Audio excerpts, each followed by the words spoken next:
I talked to not just doctors, but heads of medical schools that would say to me, Del, totally off the record, I know that vaccines are causing autism, but I will never say that on camera because I don't want to get Wakefielded. I'm here with Bigtree, producer of Vaxxed, former producer of the daytime talk show, The Doctors.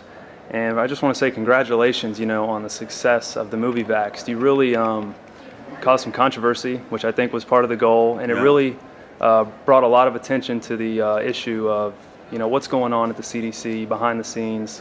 What was something that you really noticed after being on the road, doing the tours with the movies, that you didn't expect to learn? Well, I would say first, the first thing was, when you make a movie, you interview, 6 or 7 families with autism, which is what sort of was the background of the movie. I had never, I think it was the first day of screenings in New York, I think it was the 3rd or 4th time of the screening, first showing. I finally, would do a Q&A afterwards, and I asked the question, would everybody in the room that has a vaccine-injured child or an autistic child from vaccines stand up? And half the room stood up. And from that moment on, that was like getting punched in the face. I knew we had a problem. And you hear numbers like 1 in 68 or 1 in 45, but it doesn't really register what that actually means until you see it. And then to travel the country for over a year and ask that question every night, and see huge rooms of people stand up, I realized that this was an issue that was like there was an ocean of people out there. And that nothing in my mind had really wrapped my head around that or was prepared for what that would mean. And as the film screened, the beauty was we started seeing sort of, when I'd ask that question, be fewer and fewer people, after a year of screening, because they'd all seen it, that were there with injured children, or it was more pregnant women and young families that, you could see that this story was getting out to people, and they were coming and asking me questions about, I'm really questioning vaccines. I've obviously just seen this movie, or we heard about it, our friends told us. So to see it spread into that world, and I think that that's where Vaxxed has had probably its greatest, expansion effort.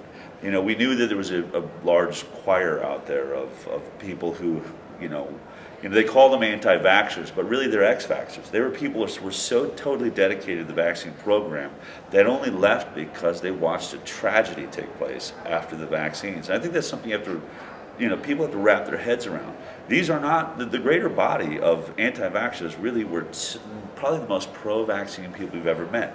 Why did they stop? And that's what I've really been investigating since making Vaxxed, is, what really is going on in the vaccine program? Because Vaxxed is very specific. It's an MMR autism study, one vaccine, one fraud, and a scientist that came forward and explained exactly how they did and what happened.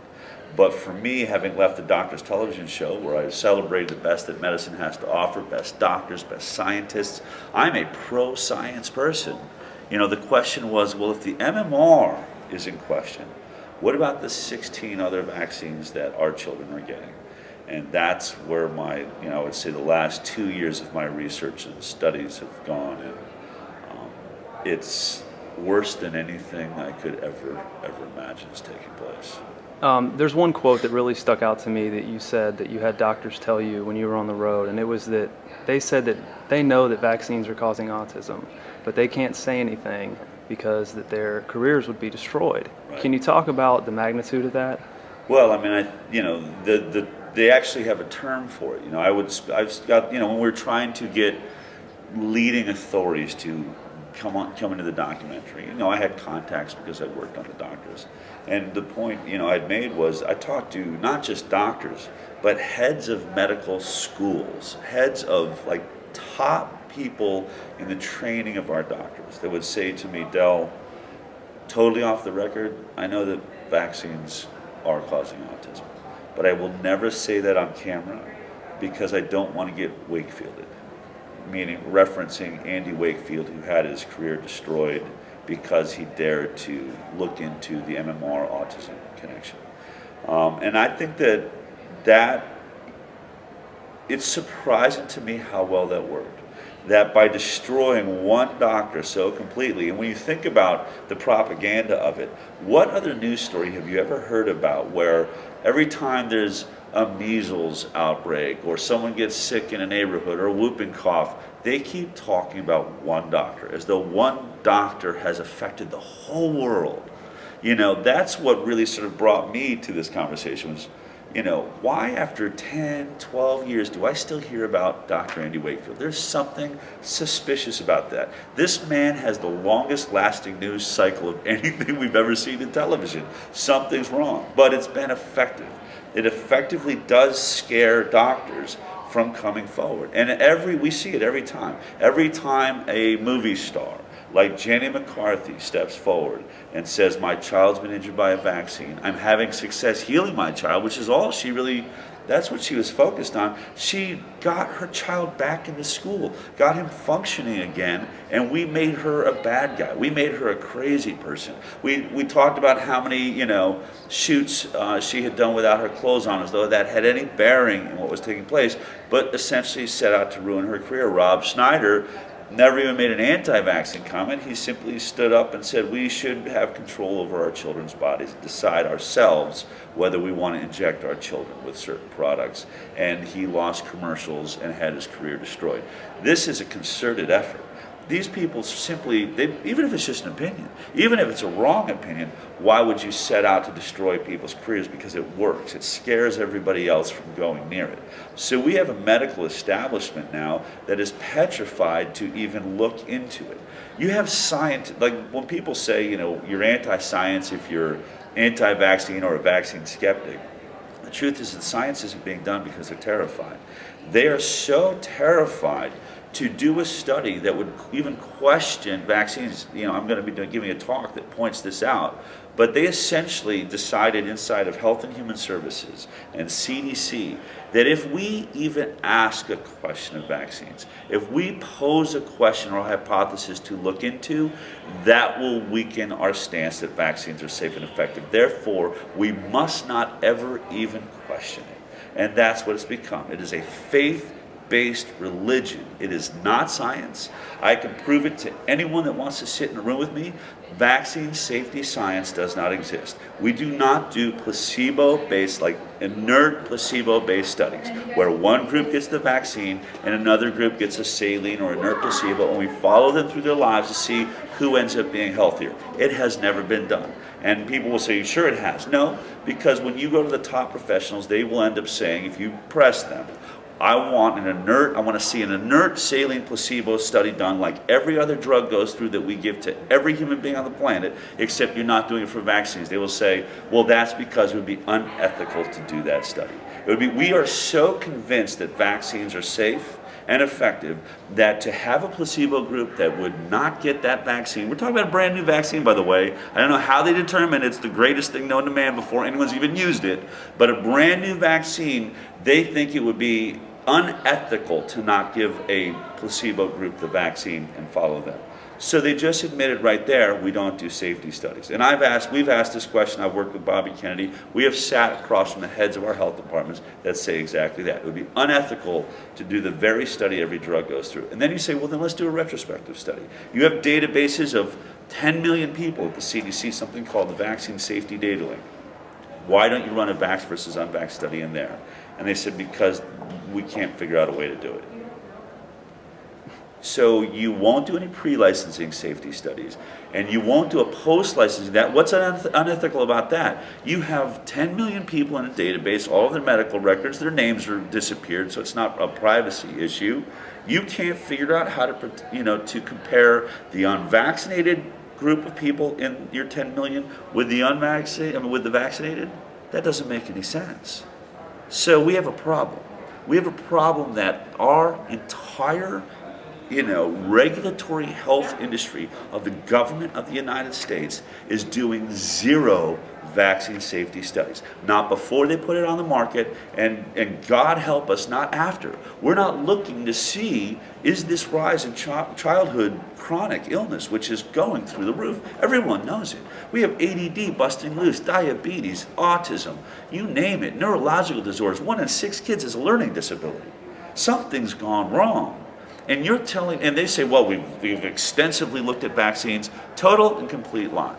And so to get back to your point, why are we here? Because any scientist that wants to do the appropriate job and runs a safety study to say, well, let's really look at a vaccine, what happens? They attack him.